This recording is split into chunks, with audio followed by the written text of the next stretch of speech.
Some East Texas law enforcement officers now have an updated system to help them get to scenes faster. Gregg County Commissioners approved an agreement today between the county and the Texas Department of Public Safety. Tonight, KLTV7's Andrew Culver tells us how a state bill designed to protect schools will protect even more.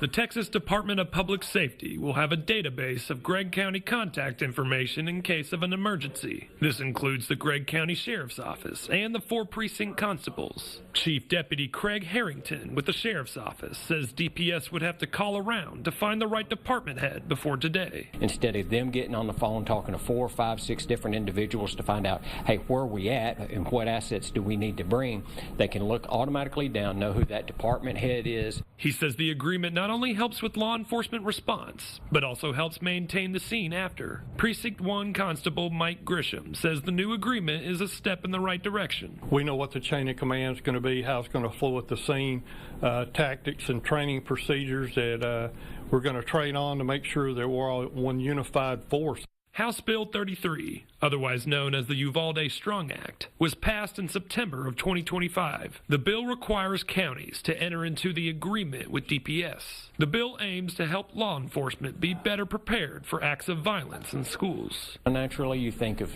school violence, but this can be for any type of natural disaster, any other type of large emergency response that is needed. Hopefully it'll never happen, but we're all trained the same way. When we get to that scene, we're going to act in according to our training and become one unit, one group.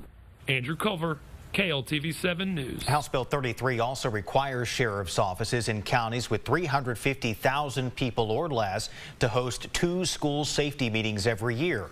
Gregg County falls in that category.